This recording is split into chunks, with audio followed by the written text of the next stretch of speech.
मेरे पड़ोसी ने मेरे घर के रेन शेड की शिकायत कर दी। इलीगल कंस्ट्रक्शन है। उसी दिन सिटी मैनेजमेंट वाले मेरे घर आ गए। मैंने ना बहस की न कोई रिक्वेस्ट की और वहीं पर साइन करके उसे हटाने की परमिशन दे दी। नीचे मेरा पड़ोसी दोनों हाथ सीने पर बांधे खड़ा था। उसके चेहरे पर साफ घमंड दिख रहा था। उसी रात मैंने वर्कर्स को बुलाया और पूरी रात में रेन शेड को पूरी तरह हटवा दिया। अगले दिन बारिश शुरू हो गई। बारिश का पानी मेरे घर की बाहरी दीवार से तेजी से नीचे बहने लगा। रेन शेड हट जाने की वजह से पानी सीधे नीचे वाले पड़ोसी की बैल्कनी में घुसने लगा। तीसरे दिन सुबह सुबह कम्युनिटी डायरेक्टर लाल आंखों के साथ मेरे दरवाजे पर आए। उनकी आवाज तक बैठ चुकी थी। उन्होंने कहा, प्लीज रेन शेड वापस लगवा दीजिए। नीचे की 5 फैमिलीज ने मिलकर कंप्लेंट की है। उनका कहना है कि उनके घरों में फंगस लगने वाली है। मैं सोयाबीन मिल्क का पकड़े आराम से बोला, माफ कीजिए, अब इसे वापस नहीं लगा सकता। दरवाजे के बाहर वही पड़ोसी खड़ा था जिसने मेरी शिकायत की थी। उसका चेहरा तवे के पीछे जितना काला होता है उससे भी ज्यादा काला पड़ चुका था। जिस दिन सिटी मैनेजमेंट वाले आए थे उस समय मैं बैल्कनी में पौधों को पानी दे रहा था। 2 यूनिफॉर्म पहने हुए कर्मचारी गंभीर चेहरे के साथ फाइल लेकर खड़े थे। उन्होंने पूछा, क्या आप लू चेन हैं? मैंने कहा, हाँ। उन्होंने कहा, हमें कंप्लेंट मिली है कि आपकी बैल्कनी की बाहरी दीवार पर लगा रेन शेड इलीगल कंस्ट्रक्शन की कैटेगरी में आता है और इसे हटाना पड़ेगा। इतना कहकर उसने नीचे की ओर इशारा किया। मैंने उसकी उंगली की दिशा में देखा। नीचे मेरा पड़ोसी झांग वेई दोनों हाथ सीने पर बांधे बिल्डिंग के बाहर बने पत्थर के शेर के पास खड़ा था। उसके चेहरे पर जीत की मुस्कान छिपाए नहीं छिप रही थी। उसके बगल में उसकी पत्नी खड़ी थी जो मेरी ओर उंगली दिखाकर कुछ न कुछ कह रही थी। मैंने नजर वापस सिटी ऑफिसर की तरफ घुमाई और कहा, ठीक है। कर्मचारी कुछ पल के लिए चौंक गया। शायद उसने सोचा भी नहीं था कि मैं इतना आसानी से मान जाऊंगा। उसने जो लंबी एक्सप्लेनेशन और रूल्स समझाने की तैयारी की थी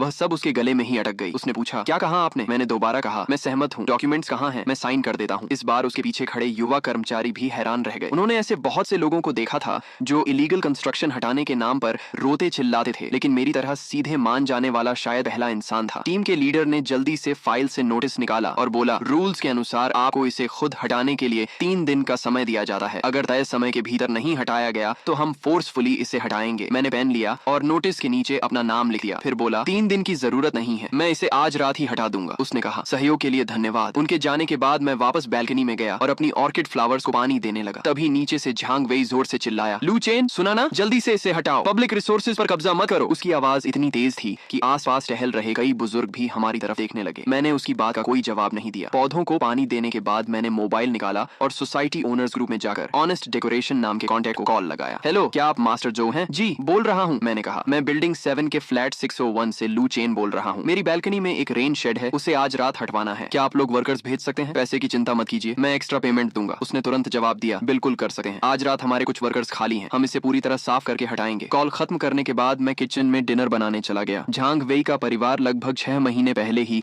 मेरे नीचे वाले फ्लैट में शिफ्ट हुआ था। उनके आने के बाद से इस बिल्डिंग में कभी शांति नहीं रही। कभी उन्हें ऊपर चलने की आवाज से प्रॉब्लम होती, कभी कॉरिडोर में रखे सामान से, तो कभी सोसाइटी की स्ट्रे कैट्स से। उसकी पत्नी ने अपने बैल्कनी को ग्लास फ्लावर हाउस में बदल रखा था। कुछ दिन पहले उसने ओनर्स ग्रुप में कंप्लेंट की थी कि मेरे रेन शेड से टपकने वाला पानी उसके फूलों पर गिरता है। झांग वेई ने तुरंत मुझे टैग करके कहा था कि मैं खुद इसका सोल्यूशन निकालूं। तब मैंने जवाब दिया था कि रेन शेड का काम बारिश रोकना और पानी की दिशा बदलना है, इसलिए बारिश में उससे पानी टपकना एक नॉर्मल फिजिकल फिनोमिनॉन है। शायद ग्रुप में उसकी बेइज्जती हो गई थी, इसलिए उसने उसके बाद कुछ नहीं कहा। मुझे लगा मामला वहीं खत्म हो गया, लेकिन मैंने कभी नहीं सोचा था कि वह सीधे सिटी मैनेजमेंट तक कंप्लेंट पहुंचा देगा। यह रेन शेड मैंने यहाँ शिफ्ट होने के पहले साल में लगवाया था। हमारी बिल्डिंग की डिजाइन में एक कमी थी, बैल्कनी की बाहरी दीवार पर वाटरप्रूफ एज नहीं बनाई गई थी, इसीलिए बारिश का पानी सीधे दीवारों से नीचे बहता था। समय के साथ नीचे वाले फ्लैट्स की सीलिंग और दीवारों में लीकेज और फंगस की प्रॉब्लम हो जाती थी, इसलिए पूरी बिल्डिंग के रेजिडेंट्स ने लगभग एक जैसे ट्रांसपेरेंट रेन शेड्स लगवा लिए थे। इससे न सनलाइट रुकती थी और न ही बिल्डिंग का लुक खराब होता था, बल्कि पानी सही दिशा में बहता था और दीवारें सुरक्षित रहती थीं। पिछले 10 सालों से सब कुछ ठीक चल रहा था, जब तक कि झांग वेई यहाँ नहीं आया था। शाम 7 बजे मास्टर जो 2 वर्कर्स के साथ समय पर पहुंच गया। जल्द ही ड्रिल मशीन और कटिंग मशीन की आवाजें गूंजने लगी। शायद झांग वेई ने आवाज सुन ली थी, इसलिए वह खास तौर पर नीचे आकर निगरानी करने लगा। वह पत्थर के शेर के पास खड़ा होकर सिगरेट पी रहा था और देख रहा था कि वर्कर्स एक एक करके रेन शेड के पैनल्स नीचे उतार रहे हैं। उसके चेहरे की मुस्कान हर मिनट और बड़ी होती जा रही थी। रात 10 बजे तक पूरा रेन शेड हट चुका था, यहाँ तक कि दीवार में लगे स्क्रूज भी पूरी तरह निकाल दिए गए थे। मैंने खुशी खुशी पेमेंट की और वर्कर्स को बोनस भी दिया। मास्टर जो हंसते हुए बोला, सर, आपके रेन शेड का मटेरियल बहुत अच्छा था, इसे हटाना सच में अफसोस की बात है। मैंने मुस्कुराकर कहा, क्या करूं, किसी को यह आंखों में चुभ रहा था। वर्कर्स के जाने के बाद मैंने दरवाजा बंद कर दिया। बाहर आसमान में काले बादल छाए हुए थे, जैसे कोई बड़ी बारिश आने वाली हो। अगली सुबह मैं तेज बारिश की आवाज से जाग गया। कर्टन हटाकर देखा तो बड़े बड़े रेन ड्रॉप्स शीशे पर गिरकर पानी की धाराओं में बदल रहे थे। मैं बैल्कनी में गया। रेन शेड हट जाने के बाद अब बारिश के पानी को रोकने या दिशा देने वाला कुछ भी नहीं था। पानी बिना किसी रुकावट के सीधे छठी मंजिल की बाहरी दीवार पर जोर जोर से गिर रहा था। फिर वह पानी दीवार के साथ बहते हुए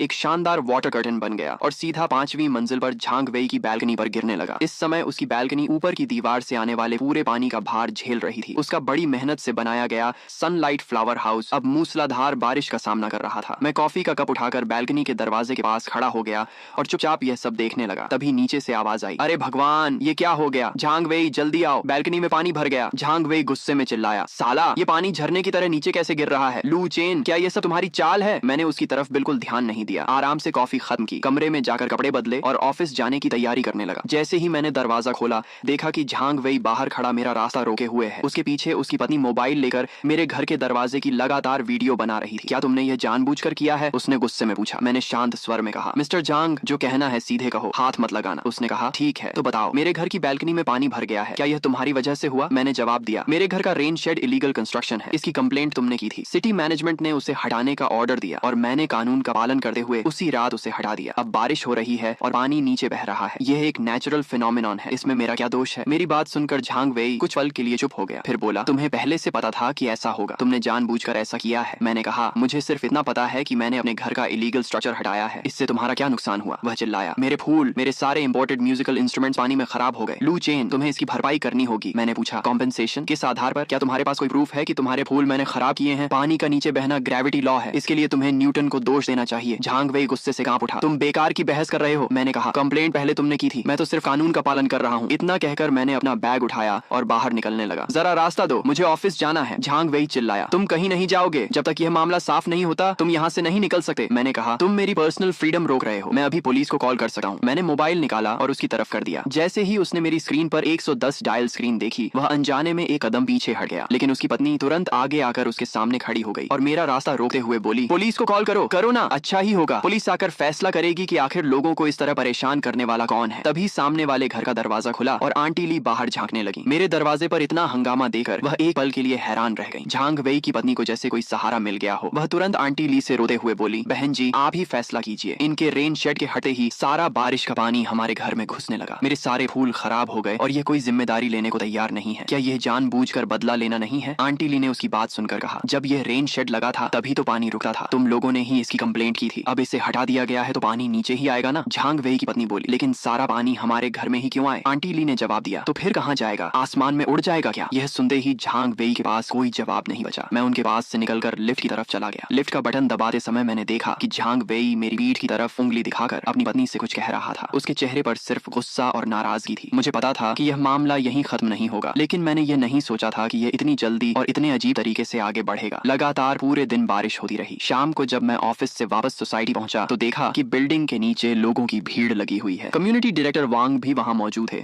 और हाथ में नोटबुक लेकर कुछ लिख रहे थे। झांग वेई और उसकी पत्नी भीड़ के बीच खड़े थे और ऊपर की तरफ उंगली दिखाते हुए कह रहे थे, डायरेक्टर वांग, आपने देखा ना, बारिश का पानी झरने की तरह सीधे हमारे घर में घुस रहा है। सिर्फ हमारा ही नहीं, चौथी मंजिल, तीसरी मंजिल और दूसरी मंजिल वाले भी परेशान हो रहे हैं। डायरेक्टर वांग ने ऊपर देखा और उनकी भौहें सिकुड़ गईं। छठी मंजिल की दीवार से गिरता हुआ पानी एक बड़े वाटर कर्टन की तरह नीचे आ रहा था। पांचवी मंजिल की बैल्कनी से टकराने के बाद पानी चारों तरफ बिखर रहा था। उसका कुछ हिस्सा नीचे की ओर बहता जा रहा था, जबकि कुछ हिस्सा हवा की वजह से इधर उधर उड़कर चौथी और तीसरी मंजिल की खिड़कियों और दीवारों को पूरी तरह भिगो रहा था। नीचे की मंजिलों के कुछ रेजिडेंट्स भी शिकायत करने लगे, आज पूरे दिन हमारी खिड़कियां सूखी ही नहीं, दीवारें पूरी तरह गीली हो गई हैं। अगर यह लंबे समय तक चला तो फंगस लग जाएगी। मुझे आते देख भीड़ अपने आप दो हिस्सों में बढ़ गई और मेरे लिए रास्ता बन गया। झांग वेई ने मुझे देखते ही गुस्से में कहा, लू चेन, देखो तुम्हारी वजह से क्या हो गया। डायरेक्टर वांग ने तुरंत उसे शांत कराया। झांग वेई, पहले शांत हो जाओ। फिर उन्होंने मेरी तरफ देखकर कहा, लू चेन, ये समस्या अब सच में दूसरे पड़ोसियों को भी प्रभावित कर रही है। मैंने कहा, डायरेक्टर वांग, पहली बात, झांग वेई ने मेरे रेन शेड की इलीगल कंस्ट्रक्शन के रूप में कंप्लेंट की थी। सिटी मैनेजमेंट ने कानून के अनुसार कार्रवाई की और मैंने पूरा सहयोग किया। दूसरी बात, बिल्डिंग की डिजाइन ऐसी है कि बारिश का पानी सीधे दीवार से नीचे बहता है। ये डेवलपर की गलती है, मेरी नहीं। तीसरी बात, दूसरे पड़ोसियों को परेशानी हो रही है, इसके लिए मुझे अफसोस है, लेकिन इसकी जिम्मेदारी मेरी नहीं है। मेरी तीनों बातें खत्म होते ही पूरा माहौल शांत हो गया। झांग वेई कुछ कहना चाहता था, लेकिन उसके पास कोई जवाब नहीं था क्योंकि मैंने सिर्फ सच बोला था। डायरेक्टर वांग ने गहरी सांस ली। वह भी जानते थे कि मैं गलत नहीं था। उन्होंने कहा, बात तो सही है, लेकिन आखिर हम सब पड़ोसी हैं, थोड़ा इंसानी रिश्ता भी देखना चाहिए। अब जब समस्या पैदा हो गई है तो हमें मिलकर कोई सोल्यूशन निकालना होगा, है ना? मैंने सिर हिलाकर कहा, हाँ, सोल्यूशन निकलना चाहिए, लेकिन सही तरीका यह है कि जिन रेजिडेंट्स को परेशानी हो रही है वे सब मिलकर डेवलपर और प्रॉपर्टी मैनेजमेंट के खिलाफ शिकायत करें और पूरी बिल्डिंग की आउटर वॉल की वाटरप्रूफ रेनोवेशन करवाएं। यही परमानेंट सोल्यूशन है। जैसे ही मैंने डेवलपर का नाम लिया, अभी तक गुस्से में खड़े कई रेजिडेंट्स अचानक चुप हो गए। सब जानते थे कि डेवलपर और प्रॉपर्टी मैनेजमेंट एक दूसरे पर जिम्मेदारी डालते रहते हैं। एक रेजिडेंट बोला, अगर हम उनके पास गए तो पता नहीं कितने साल लग जाएंगे। दूसरा बोला, हाँ, जब तक वे कुछ करेंगे तब तक हमारे घर पूरी तरह खराब खराब हो जाएंगे। डायरेक्टर वांग ने कहा, लू चेन, ये प्रोसेस बहुत लंबी है, अभी जो समस्या सामने है पहले उसे तो हल करें। क्या तुम फिलहाल रेन शेड वापस नहीं लगवा सकते? मैंने शांत स्वर में कहा। मिस्टर जांग ने खुद मेरे रेन शेड की इलीगल कंस्ट्रक्शन की कंप्लेंट की थी और उसके सबूत के तौर पर सिटी मैनेजमेंट का डिमोलिशन नोटिस अभी भी मौजूद है। मैंने शांत स्वर में कहा, डायरेक्टर वांग, आप कम्युनिटी डायरेक्टर हैं, आप मुझे कानून मानने के लिए कहते हैं, लेकिन क्या अब आप ही मुझे कानून तोड़ने के लिए कह रहे हैं? डायरेक्टर वांग पूरी तरह चुप हो गए। बात भी सही थी, अभी कुछ दिन पहले ही रेन शेड को इलीगल कंस्ट्रक्शन बताकर हटाया गया था और अब उसे वापस लगाने को कहा जा रहा था। यह कैसी बात हुई? झांग वेई का चेहरा कभी लाल हो रहा था तो कभी सफेद, उसका हाल देखने लायक था। उसने खुद ही अपने लिए रास्ता बंद कर लिया था। मैंने आगे कहा, या फिर आप लोग सिटी मैनेजमेंट के अप्रूवल मिल जाएगा, मैं बिना एक शब्द कहे तुरंत इससे वापस लगवा दूंगा। लेकिन सब जानते थे कि सिटी मैनेजमेंट से अपना ही फैसला बदलवाना डेवलपर के पास जाने से भी ज्यादा मुश्किल था। मैं उन सब की खामोशी देखकर और कुछ नहीं बोला और सीधे बिल्डिंग के अंदर चला गया। पीछे से झांग वेई की गुस्से से भरी चीखें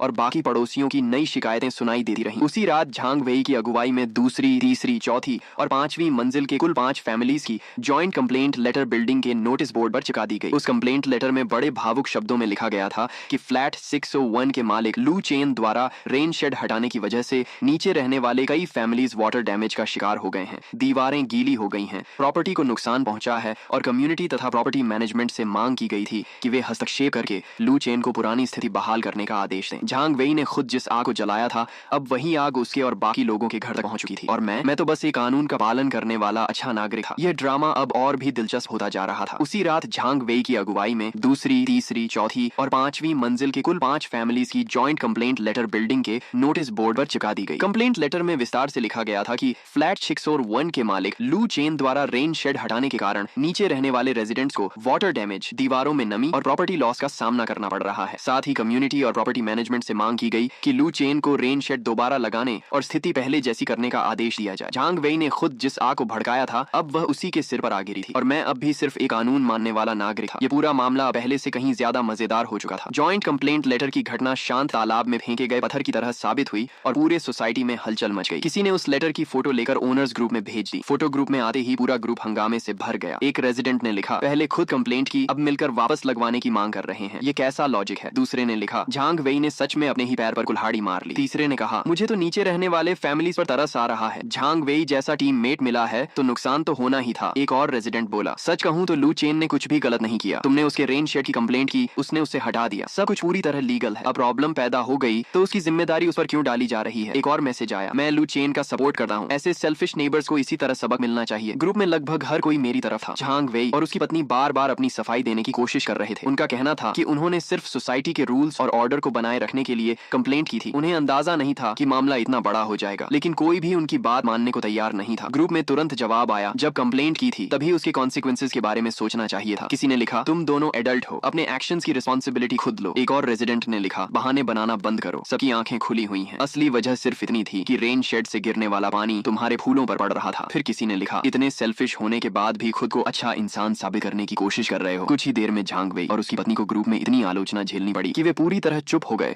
और फिर कोई मैसेज भेजने की हिम्मत नहीं कर पाए। लेकिन इस घटना का असर यही नहीं रुका, मामला लगातार और ज्यादा फैलता जा रहा है। अगले दिन सुबह सुबह प्रॉपर्टी मैनेजर ने मुझे खुद कॉल किया। हेलो मिस्टर लू, मैं प्रॉपर्टी ऑफिस से मैनेजर लियू बोल रहा हूँ। मैंने कहा, हेलो मैनेजर लियू। उसने हिचकिचाते हुए कहा, वो आपके रेन शेड वाले मामले के बारे में हमें सब पता चल गया है। अब नीचे रहने वाले कई रेजिडेंट्स बहुत नाराज हैं। हमारी प्रॉपर्टी मैनेजमेंट बीच में फंस गई है और हमारे लिए भी सिचुएशन संभालना मुश्किल हो रहा है। मैंने पूछा, तो वह बोला, आप थोड़ा कोऑपरेशन कर सकते हैं क्या? फिलहाल रेन शेड वापस लगवा दीजिए ताकि सबका गुस्सा थोड़ा शांत हो जाए, बाकी चीजों का सोल्यूशन हम बाद में मिलकर निकाल लेंगे। मैंने शांत स्वर में कहा, मैनेजर लियू, कल मैं डायरेक्टर वांग को साफ साफ बता चुका हूँ, उस रेन शेड को सिटी मैनेजमेंट ने इलीगल कंस्ट्रक्शन घोषित किया है। क्या आपकी प्रॉपर्टी मैनेजमेंट चाहती है कि मैं खुलेआम गवर्नमेंट डिपार्टमेंट के फैसले का विरोध करूं? अगर ऐसा है तो उसकी पूरी जिम्मेदारी क्या आपकी प्रॉपर्टी मैनेजमेंट लेगी? उधर कुछ पल के लिए सन्नाटा छा गया। फिर मैंने आगे कहा, या फिर आपकी प्रॉपर्टी मैनेजमेंट मुझे एक रिटन प्रूफ दे दें कि रेन शेड लगाना पूरी तरह लीगल है और उससे जुड़ी सारी जिम्मेदारी भी आपकी होगी। अगर ऐसा ऑफिशियल प्रूफ मिल जाता है तो मैं अभी उसे वापस लगवा देता हूँ। मैनेजर लियू तुरंत घबरा गया। नहीं नहीं मिस्टर लू, आप हमें मुश्किल में डाल रहे हैं। मैं हल्का सा हंसा और बोला, यह बात दोनों तरफ लागू होती है। आप लोग एक कानून मानने वाले रेजिडेंट से इलीगल कंस्ट्रक्शन का काम करवाना चाहते हैं, क्या यह मुझे मुश्किल में डालना नहीं है? फिर मैंने कहा, मैनेजर लियू, असली समस्या बिल्डिंग की डिजाइन डिफेक्ट है, ये बात आप मुझसे बेहतर जानते हैं। अभी सबसे अच्छा तरीका यही है कि मेंटेनेंस फंड एक्टिवेट किया जाए और पूरी बिल्डिंग की आउटर वॉल पर वाटरप्रूफ कंस्ट्रक्शन करवाया जाए। अगर आपकी प्रॉपर्टी मैनेजमेंट इस काम को लीड करके पूरा करवा दे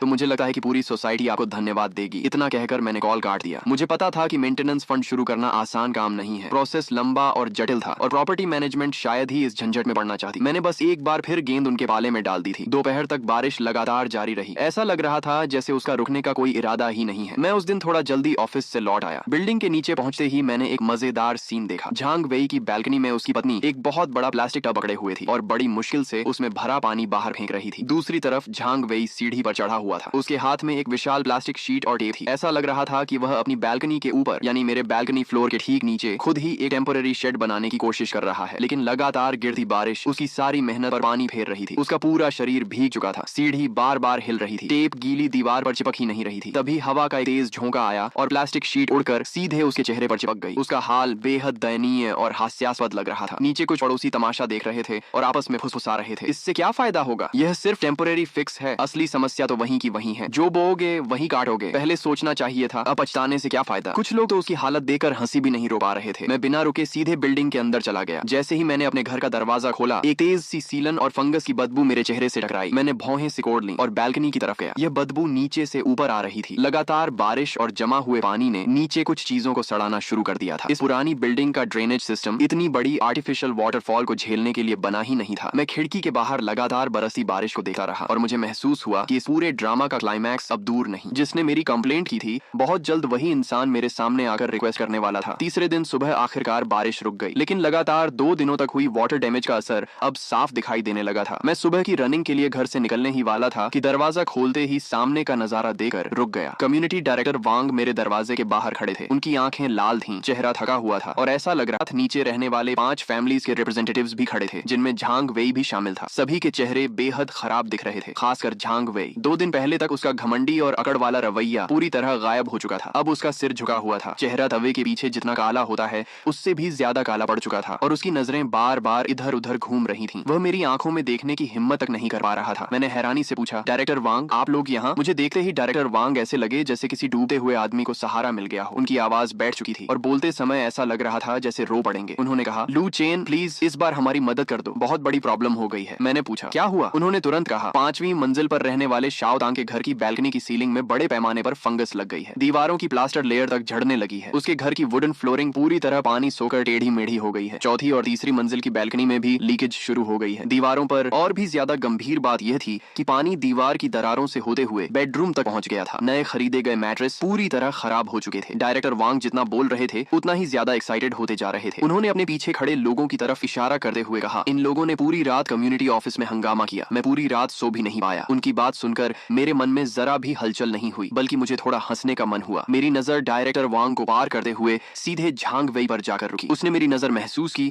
और तुरंत अपना सिर और नीचे झुका लिया। मैंने हाथ में पकड़ी हुई सोयाबीन मिल्क का एक घूंट लिया और आराम से कहा, इतनी गंभीर बात है क्या? मेरी शांति और डायरेक्टर वांग की बेचैनी के बीच साफ अंतर दिखाई दे रहा था। हाँ, डायरेक्टर वांग लगभग विनती करते हुए बोले, लू चेन, इस बार मेरी बात मान लो। रेन शेड वापस लगवा दो। पहले इस पानी को रोको, इसे नीचे बहना बंद करना होगा। मैंने सोयाबीन मिल्क नीचे रखी और उनकी आंखों में देखते हुए एक एक शब्द साफ बोलते हुए कहा, इलीगल कंस्ट्रक्शन है, नहीं लगा सकता। ये 6 शब्द ऐसे थे जैसे किसी ने डायरेक्टर वांग के सिर पर ठंडे पानी की बाल्टी उड़ेल दी हो। उनके चेहरे का सारा रंग एक पल में उड़ गया। लेकिन अभी सिचुएशन अलग है, उन्होंने कमजोर आवाज में कहा। मैंने तुरंत जवाब दिया, सिचुएशन चाहे जैसी भी हो, कानून नहीं तोड़ा जा सकता। आप कम्युनिटी ऑफिसर हैं, आपको तो सबसे ज्यादा लॉ की रिस्पेक्ट करनी चाहिए। इस बार डायरेक्टर वांग पूरी तरह चुप हो गए। उनके पास कोई जवाब नहीं बचा था। तभी अब तक खड़ा झांग वेई धीरे धीरे आगे बढ़ा और मेरे सामने आकर रुक गया। उसने सिर उठाया। उसकी आंखें लाल थीं, उनमें ब्लड वेसल्स साफ दिखाई दे रही थी। उसके होंठ कांप रहे थे जैसे वह कोई बहुत मुश्किल फैसला लेने वाला हो। भाई लू, उसने कहा। उसने पहली बार मुझे भाई कहकर बुलाया था। मैंने पूछा, क्या बात है? झांग वेई ने गहरी सांस ली और बोला, इस बार गलती मेरी थी। मैं सेल्फिश था, मैं बेवकूफ था, मुझे कंप्लेंट नहीं करनी चाहिए थी। मैं माफी मांगता हूँ। इतना कहकर उसने मेरे सामने गहरा झुकर बो किया। उसके पीछे खड़ी उसकी पत्नी ने भी धीमी आवाज में कहा, सॉरी। ये सीन देखकर आसपास खड़े सभी लोग शांत हो गए। झांग वेई ने फिर कहा, भाई लू, आप बड़े दिल वाले इंसान हैं, मेरी गलती को दिल पर मत लीजिए। देखिए, मेरा नुकसान भी कम नहीं हुआ है। मेरे सारे फूल खत्म हो गए, फ्लोर भी खराब हो गया। कृपया रेन शेड वापस लगवा दीजिए। जितना खर्च आएगा मैं दूंगा, डबल पेमेंट दूंगा। मैंने सिर हिलाया। यह पैसों का सवाल नहीं है, यह प्रिंसिपल का सवाल है। तुमने ही मुझे एक कानून का पालन करने वाला अच्छा नागरिक बनाया है। अब मैं सिर्फ अपने अच्छे नागरिक वाले प्रिंसिपल पर कायम हूँ। मेरी यह बात सीधे झांग वेई के दिल में तीर की तरह जाकर लगी। उसके चेहरे की आखिरी बची हुई रंगत भी गायब हो गई। उसे समझ आ गया था कि मैं पैसे के लिए यह सब नहीं कर रहा। मैं सिर्फ चाहता था कि वह अपने किए की कीमत चुकाए और ऐसी कीमत चुकाए कि शिकायत भी न कर सके। लेकिन झांग वेई की सार्वजनिक माफी के बाद भी यह ड्रामा खत्म नहीं हुआ। उल्टा अब यह लड़ाई सिर्फ मेरे और झांग वेई के बीच नहीं रही थी, बल्कि मेरे और नीचे रहने वाले सभी रेजिडेंट्स के बीच बदल चुकी थी। जब लोगों ने देखा कि मैं न दबाव में आ रहा हूँ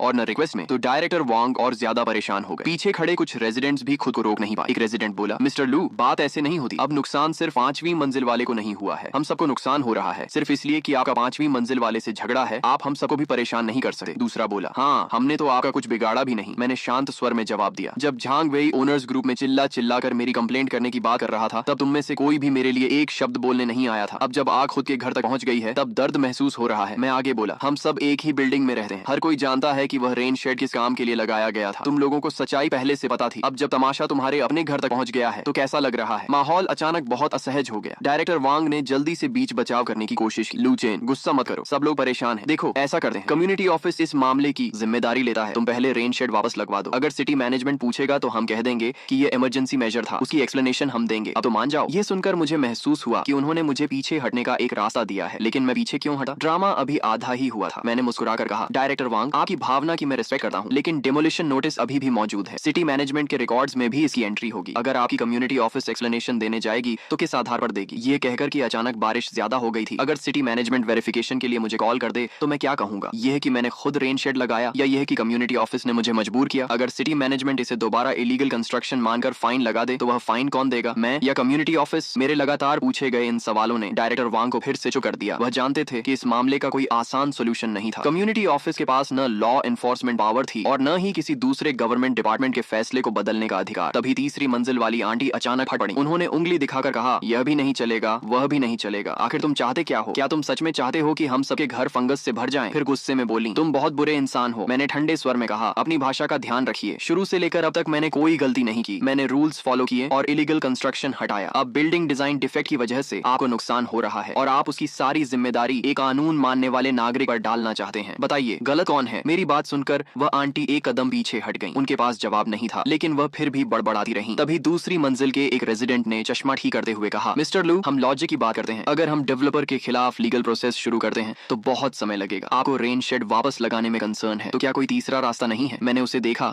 और पहली बार मुझे लगा कि यहाँ कोई सोचने समझने वाला इंसान भी है। मैंने कहा, है। ये सुनते ही सभी की नजरें मुझ पर टिक गईं। मैंने धीरे से कहा, तुम लोग खुद सिटी मैनेजमेंट के पास जाओ और उनसे परमिशन मांगो कि रेन शेड वापस लगाने की अनुमति दी जाए। मेरी बात खत्म होते ही पूरा माहौल एकदम शांत हो गया। सभी लोग स्तब्ध रह गए, क्योंकि इसका मतलब था कि उन्हें खुद स्वीकार करना पड़ेगा कि पहले कंप्लेंट करना गलती थी और अब वही गलती ठीक करवाने के लिए गवर्नमेंट डिपार्टमेंट के सामने हाथ जोड़ने पड़ेंगे। झांग वेई का चेहरा अब काले रंग से भी आगे निकल चुका था। वह लगभग राख जैसा ग्रे पड़ गया था। यह प्रपोजल उसके लिए किसी टॉर्चर से कम नहीं था। पहले उसी ने कंप्लेंट की, सिटी मैनेजमेंट ने रेन शेड हटवा दिया और अब उसी को लीड पर्सन बनकर सिटी मैनेजमेंट से रेन शेड वापस लगाने की रिक्वेस्ट करनी पड़ेगी। यह उसके लिए पूरी तरह से इज्जत खो देने वाली बात थी। यह काम करेगा? किसी ने हिचकिचाते हुए पूछा। मैंने कंधे उचकाए और कहा, काम करेगा या नहीं यह कोशिश करने के बाद ही पता चलेगा, लेकिन फिलहाल यही एकमात्र रास्ता है। अब आप लोग आपस में बैठकर फैसला कर लीजिए। इतना कहकर मैंने जोर से दरवाजा बंद कर दिया। बाहर खड़े लोगों के लिए सारी प्रॉब्लम्स छोड़कर मैं अंदर वापस चला गया। मुझे पता था कि उनके पास अब कोई दूसरा विकल्प नहीं बचा था, क्योंकि हर बीतते मिनट के साथ उनका नुकसान और बढ़ता जा रहा था। दिन सुबह डायरेक्टर वांग एक नई तैयार की गई सिचुएशन रिपोर्ट और टेम्पोरेरी रेस्टोरेशन एप्लीकेशन लेकर फिर मेरे घर आ पहुंचे। एप्लीकेशन में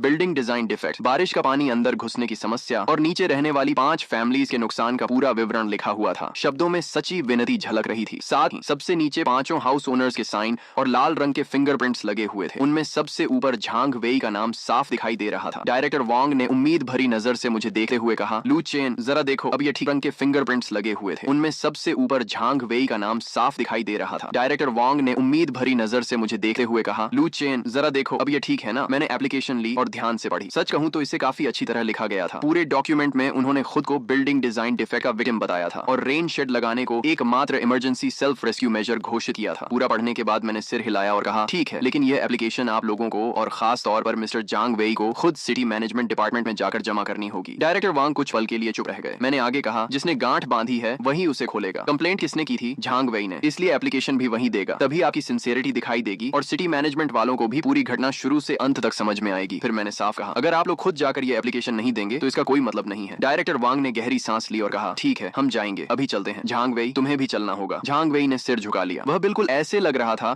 जैसे किसी ने डोरियों से बंधी कठपुतली को खड़ा कर दिया हो। वह चुपचाप डायरेक्टर वांग और बाकी लोगों के पीछे चल पड़ा। मैं आसानी से कल्पना कर सकता था कि जब वही इंसान जिसने कंप्लेंट की थी सिटी मैनेजमेंट ऑफिस में खड़ा होकर इलीगल कंस्ट्रक्शन को वापस लगाने की परमिशन मांगेगा तो वह सीन कितना अजीब और शर्मनाक होगा। लेकिन उसके पास कोई दूसरा रास्ता नहीं था। यह उसकी मूर्खता और घमंड की कीमत थी जो उसे खुद चुकानी ही थी। दोपहर में मुझे एक अननोन नंबर से कॉल आया। हेलो, क्या मैं मिस्टर लू चेन से बात कर रहा हूँ? मैंने कहा, जी बोल रहा हूँ। उधर से आवाज आई, आपकी सोसाइटी की तरफ से रेन शेड रेस्टोरेशन एप्लीकेशन हमें प्राप्त हुई है, कुछ बातें वेरीफाई करनी है। मैंने कहा पूछिए, अधिकारी ने पूछा। पहला सवाल, जब आपने रेन शेड हटाया था तब क्या आपने पूरी तरह अपनी मर्जी से और पूरा कोऑपरेशन देते हुए उसे हटाया था? मैंने जवाब दिया, हाँ मैंने पूरी तरह कोऑपरेशन किया था। उसने दूसरा सवाल पूछा, नीचे रहने वाले रेजिडेंट्स द्वारा जो वाटर डैमेज और प्रॉपर्टी लॉस की शिकायत की गई है, क्या वह सच है? मैंने कहा हाँ ये सच है, लेकिन इसकी पूरी डिटेल्स कम्युनिटी डायरेक्टर वांग और नीचे रहने वाले रेजिडेंट्स मुझसे बेहतर जानते हैं। अधिकारी कुछ पल चुप रहा और फिर बोला, अगर भविष्य में डिपार्टमेंट प्रैक्टिकल सिचुएशन को देखते हुए कोई नया डिसीजन लेता है तो आपका क्या रुख होगा? मैंने बिना झिझक जवाब दिया, मैं हमेशा ऑफिशियल डिसीजन का सम्मान करूंगा। अगर डिपार्टमेंट कहे कि रेन शेड लगाया जा सकता है तो मैं तुरंत लगवा दूंगा। अगर डिपार्टमेंट कहे कि नहीं लगाया जा सकता तो मैं उसे हाथ भी नहीं लगाऊंगा। उधर से जवाब आया, ठीक है मिस्टर लुचेन, हमें जरूरी जानकारी मिल गई है, कोऑपरेशन के लिए धन्यवाद। कॉल करते ही मुझे समझ आ गया कि मामला लगभग तय हो चुका है और मेरा मकसद भी पूरा हो चुका था। मैंने किसी से लड़ाई नहीं की थी, किसी से बदतमीजी नहीं की थी, यहाँ तक कि एक भी गाली नहीं दी थी। मैंने सिर्फ हर इंसान को रूल्स के दायरे में रहने पर मजबूर किया था। जब उन्होंने रूल्स का इस्तेमाल मेरे खिलाफ किया तो मैंने भी उन्हीं रूल्स का इस्तेमाल करके उन्हें उनके ही जाल में फंसा दिया। अगर कोई रूल्स का सहारा लेकर मुझे मुश्किल में डाल सकता है तो वही रूल्स उसे भी जवाबदेह बना सके। और जब उन्होंने रूल्स तोड़कर प्रॉब्लम का शॉर्टकट सोल्यूशन ढूंढना चाहा तो मेरा जवाब साफ था, नहीं, तुम्हें वापस उसी रूल बुक के अंदर आना होगा और अपने किए का सामना खुद करना होगा। समय डायरेक्टर वांग ने मुझे बेहद खुश होकर कॉल किया, लू चेन, गुड न्यूज, अप्रूवल मिल गया है। सिटी मैनेजमेंट ने स्पेशल सिचुएशन मानकर स्पेशल अप्रूवल दे दिया है। टेम्पोरेरी अप्रूवल मिल गया है। सिटी मैनेजमेंट ने स्पेशल सिचुएशन मानकर स्पेशल अप्रूवल दे दिया है। टेम्पोरेरी बेसिस पर रेन शेड दोबारा लगाने की परमिशन मिल गई है। उन्होंने कम्युनिटी ऑफिस को ऑफिशियल रिप्लाई लेटर भी भेज दिया है। मैंने कहा अच्छा। डायरेक्टर वांग उत्साहित होकर बोले, हाँ बहुत बढ़िया खबर है। लू चेन बताओ कब कन्वीनियंट रहेगा, जल्दी से रेन शेड वापस लगवा देते हैं। मैंने जवाब दिया, कभी भी लगवा सकते हैं। वह तुरंत बोले, पैसों की बिल्कुल चिंता मत करना, झांग वही पहले ही मेरे पास पैसे ट्रांसफर कर चुका है। मटेरियल कॉस्ट, लेबर कॉस्ट और तुम्हारे कॉम्पेंसेशन तक का पैसा उसने दे दिया है। इस बार सबसे अच्छा मटेरियल इस्तेमाल होगा। मैंने शांत स्वर में कहा, कॉम्पेंसेशन की जरूरत नहीं है, बस रेन शेड अच्छी तरह लग जाना चाहिए। सच कहूं तो मुझे उसके पैसों की कोई जरूरत नहीं थी। उसने जो इज्जत खोई थी वह किसी भी रकम से ज्यादा संतोष देने वाली थी। अगले दिन सुबह सुबह वही मास्टर जो फिर अपनी टीम के साथ आ पहुंचे जिन्होंने पहले रेन शेड हटाया था, लेकिन इस बार उनकी ट्रक में पहले से कहीं बेहतर क्वालिटी की ड्यूरेबल पॉलीकार्बोनेट शीट्स और स्टेनलेस स्टील ब्रैकेट्स भरे हुए थे। मिस्टर लू, फिर मुलाकात हो गई। इस बार हम आपको पहले से भी बेहतर काम करके देंगे। तभी झांग वही आगे आया और हाथ में फ्रूट बास्केट लेकर बोला, भाई लू, ये मेरी तरफ से एक छोटा सा गिफ्ट है। पहले जो कुछ हुआ उसके लिए मैंने उसे बीच में रोक दिया। फ्रूट रहने दो, बस उम्मीद है कि तुमने इस घटना से कुछ सीखा होगा। फिर मैंने मास्टर जो की तरफ देखा। मास्टर जो, आपको तकलीफ दी? उन्होंने मुस्कुराते हुए कहा, चिंता मत कीजिए, इस बार बेस्ट मटेरियल लगेगा और इंस्टॉलेशन भी पूरी तरह स्टैंडर्ड के हिसाब से होगा। तभी डायरेक्टर वांग बोले, हाँ, कम्युनिटी ऑफिस और मिस्टर जांग ने खास तौर पर कहा है कि इस बार हाईएस्ट स्टैंडर्ड पर काम होना चाहिए। रेन लीक की कोई संभावना नहीं रहेगी और पूरा स्ट्रक्चर बिल्कुल साइलेंट रहेगा। वर्कर्स तुरंत काम में लग गए। ड्रिल मशीन की आवाज एक बार फिर गूंजने लगी, लेकिन इस बार माहौल पूरी तरह अलग था। पिछली बार नीचे खड़े पड़ोसियों के चेहरों पर मजाक और खुशी थी, जबकि इस बार उनके चेहरों पर उम्मीद और राहत दिखाई दे रही थी। झांग वेई भी नीचे खड़ा था, ठीक वैसे ही जैसे पिछली बार मॉनिटरिंग कर रहा था, लेकिन इस बार उसके हाथ सीने पर नहीं बंधे थे। वह बार बार वर्कर्स को पानी दे रहा था, सिगरेट दे रहा था और चेहरे पर खुशामदी मुस्कान लिए घूम रहा था। उसकी पत्नी भी कभी पूछती कि वर्कर्स को प्यास तो नहीं लगी, कभी पूछती कि थक तो नहीं गए। दोनों की मेहनत देखकर साफ लग रहा था कि वे इस बार किसी भी तरह रेन शेड वापस लगवाना चाहते थे। पूरी बिल्डिंग के रेजिडेंट्स यह सब देख रहे थे। लोगों की नजरों में मजाक भी था, तिरस्कार भी था, लेकिन सबसे ज्यादा यह एहसास था कि झांग वेई अब पूरी सोसाइटी का जोक बन चुका था। उसने कंप्लेंट करके अपनी धाक जमाने की कोशिश की थी, लेकिन नतीजा उल्टा निकला और अब पूरा रेजिडेंशियल कॉम्प्लेक्स उसी पर हंस रहा था। दोपहर तक रेन शेड का पूरा फ्रेम तैयार हो गया। मास्टर जो खास तौर पर ऊपर आए और मुझसे बोले, मिस्टर लू, इस बार हमने ब्रैकेट्स और वॉल कॉन्टैक्ट पॉइंट्स पर special shock absorbing rubber pads लगाए हैं। अब जब बारिश होगी तो आपके घर के अंदर एक आवाज भी नहीं आएगी। मैंने सिर हिलाया, बहुत बढ़िया, आपने काफी ध्यान रखा है। शाम 4 बजे तक नया रेन शेड पूरी तरह इंस्टॉल हो चुका था। ये पहले वाले से कहीं ज्यादा चौड़ा, मजबूत और खूबसूरत था। ट्रांसपेरेंट पैनल से छनकर आती धूप बैल्कनी में फैल रही थी और पूरा एरिया रोशनी से भर गया था। मास्टर जो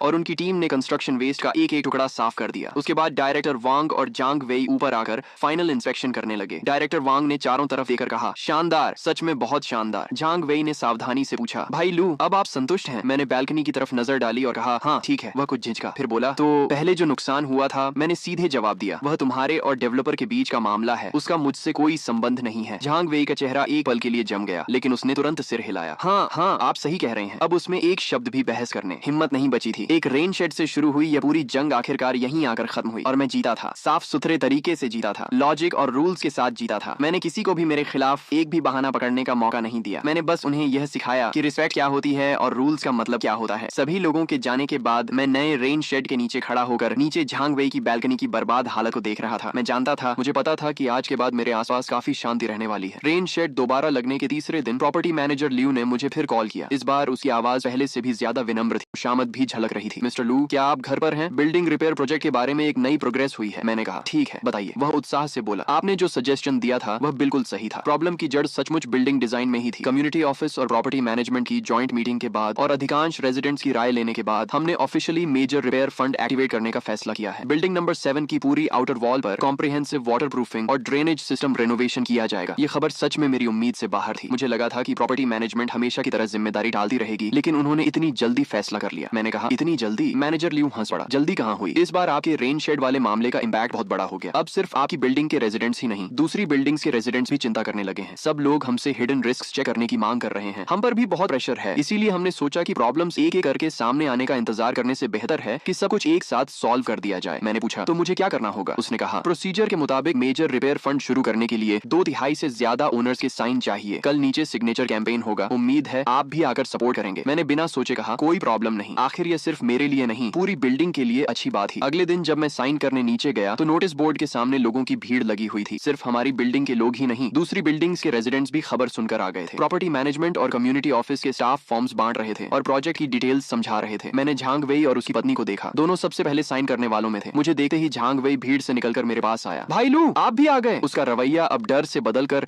लगभग सम्मान और खुशामद में बदल चुका था। मैंने फॉर्म पर अपना नाम साइन कर दिया। आसपास खड़े रेजिडेंट्स मुझे देखकर मुस्कुरा रहे थे। कई लोगों ने सिर हिलाकर ग्रीटिंग की। उनकी आंखों में रिस्पेक्ट और अप्रिसिएशन साफ दिखाई दे रही थी। आंटी ली ने मेरा हाथ पकड़कर कहा, लू चेन इस बार तुमने सच में बहुत अच्छा काम किया है, हम सबको तुम्हारा धन्यवाद करना चाहिए। दूसरे रेजिडेंट्स भी बोल उठे, बिल्कुल सही, अगर तुम अपनी बात पर अड़े नहीं रहते तो प्रॉपर्टी मैनेजमेंट इतनी आसानी से एक्शन नहीं लेती। हाँ, अब अगर कोई बेवजह प्रॉब्लम खड़ी करेगा तो हम सबसे पहले उसका विरोध करेंगे। मैं यह सब सुनकर हंस भी रहा था और थोड़ा असहज भी महसूस कर रहा था। मैंने तो सिर्फ अपने राइट्स की रक्षा की थी, लेकिन जाने अनजाने में पूरी बिल्डिंग के रेजिडेंट्स की नजर में हीरो बन गया था। रेनोवेशन प्रोजेक्ट बहुत तेजी से आगे बढ़ा। 1 महीने बाद पूरी बिल्डिंग का रूप ही बदल गया। डेवलपर द्वारा भेजी गई कंस्ट्रक्शन टीम ने सिर्फ आउटर वॉल वाटर प्रूफिंग नहीं की, बल्कि हर बैल्कनी के नीचे unified built in drainage channels भी इंस्टॉल किए। अब रेन वाटर बिना किसी बाहर निकले हुए रेन शेड के सीधे ड्रेनेज पाइप में पहुंच जाता था। पहले जैसा वाटरफॉल सीन दोबारा कभी नहीं बन सकता था। प्रॉब्लम को जड़ से खत्म कर दिया गया था। मेरा टेम्पररी रेन शेड भी अब अपना काम पूरा कर चुका था। जिस दिन उसे हटाया जाना था उस दिन डायरेक्टर वांग और मैनेजर लियू दोनों खुद आए। इस बार रेन शेड हटाने का प्रपोजल उन्हीं की तरफ से था, क्योंकि अब उसकी कोई जरूरत नहीं बची थी। झांग वेई भी वहां मौजूद था। वह उस रेन शेड को देख रहा था जिसे वापस लगाने के लिए उसने डबल कॉस्ट तक दी थी, लेकिन उसके चेहरे पर कोई अफसोस नहीं था। उल्टा उसके चेहरे पर राहत दिखाई दे रही थी। वह मेरे पास आया और गंभीर स्वर में बोला, भाई लू थैंक यू। प्रोसेस भले ही मेरे लिए बहुत शर्मनाक था, लेकिन आपने मुझे और बाकी सबको यह सिखा दिया कि प्रॉब्लम सॉल्व करने का सही तरीका क्या होता है। सच में थैंक यू। इतना कहकर उसने एक बार फिर झुककर बो किया, लेकिन इस बार उसकी आंखों में अपमान नहीं था, सिर्फ सच्चाई और ईमानदारी थी। मैंने उसे देखा और आखिरकार सिर हिला दिया। शायद किसी इंसान को बदलने के लिए कभी कभी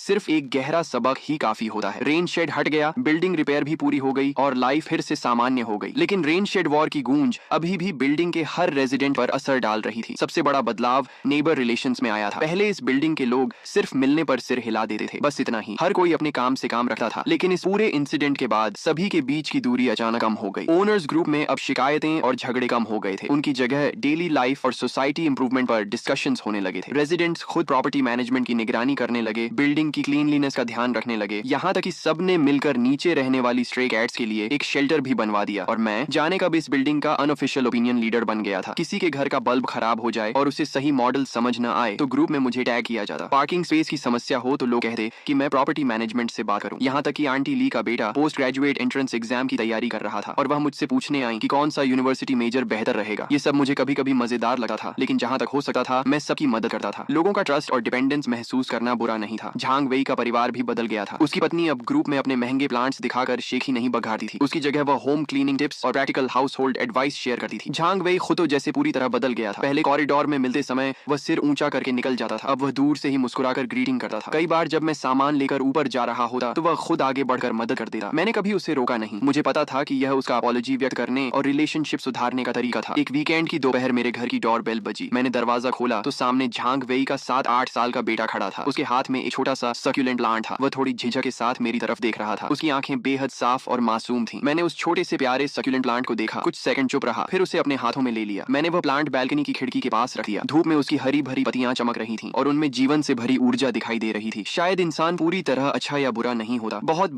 बार इंसान बुरा नहीं होता, बल्कि उसकी आंखों पर मूर्खता, घमंड और स्वार्थ का पर्दा पड़ जाता है। जब ये चीजें किसी जोरदार झटके से टूटती हैं, तब उनके पीछे छिपा हुआ एक ऐसा दिल सामने आ सकता है जो ग्रेटिट्यूड समझता हो और अपनी गलतियां सुधारना जानता हो। लेकिन जाहिर है, हर कोई इस तरह की हार्मनी देकर खुश नहीं होता। बाद में सिटी मैनेजमेंट डिपार्टमेंट ने हमारी सोसाइटी की सभी बिल्डिंग्स में इलीगल कंस्ट्रक्शन इंस्पेक्शन शुरू कर दी। दूसरी बिल्डिंग्स में भी कई अलग अलग डिजाइन और साइज वाले रेन शेड लगे हुए थे। उनमें से काफी लोगों को रेक्टिफिकेशन नोटिस मिल गया। कुछ ही दिनों में पूरी सोसाइटी में शिकायतों की बाढ़ आ गई। ओनर्स ग्रुप में किसी ने मैसेज लिखा, सब उस बिल्डिंग नंबर 7 वाले लू चेन की वजह से हुआ है। बेवजह मामला बढ़ाया। अब सिटी मैनेजमेंट को बुला लिया। उसकी वजह से अब हमें भी अपने रेन शेड हटाने पड़ेंगे। लेकिन यह मैसेज आते ही लोग उस पर टूट पड़े। एक रेजिडेंट ने तुरंत जवाब दिया, तुम्हें लॉजिक नाम की चीज पता भी है? शुरू से आखिर तक विक्टिम लू चेन था। कंप्लेंट उसी के खिलाफ हुई थी। दूसरे ने लिखा, बिल्कुल, अगर लू चेन अपनी बात पर अड़ा नहीं रहता तो क्या आज हमें इतनी अच्छी बिल्डिंग मिलती? क्या प्रॉपर्टी मैनेजमेंट इतनी जल्दी एक्शन लेती? तीसरे ने लिखा, इतने एहसान के बाद भी शिकायत कर रहे हो, ये तो सीधी सीधी इनग्रेटिट्यूड है। फिर किसी ने ताना मारा, इतनी ही हिम्मत है तो तुम भी किसी की कंप्लेंट करके देख लो, फिर पता चल जाएगा आखिर में नुकसान किसका होता है। एक और रेजिडेंट ने लिखा, खुद कुछ नहीं किया और अब खड़े होकर बातें बना रहे हो। कुछ ही मिनटों में वह शिकायत करने वाला रेजिडेंट पूरे ग्रुप के निशाने पर आ गया। उसे इतनी आलोचना झेलनी पड़ी कि उसने दोबारा एक शब्द भी बोलने की हिम्मत नहीं की। मैं मोबाइल की स्क्रीन देखता रहा, फिर हल्का सा मुस्कुराया और ग्रुप चैट बंद कर दी। दुनिया में हमेशा कुछ ऐसे लोग रहेंगे जो सही और गलत का फर्क नहीं समझते। ऐसे लोगों की बातों को दिल पर लेने की जरूरत नहीं होती। मुझे बस अपनी जिंदगी की रक्षा करनी थी और उन लोगों की कद्र करनी थी जो रिस्पेक्ट, ग्रेटिट्यूड और सही प्रिंसिपल्स को समझते हैं। मेरे लिए इतना ही काफी था।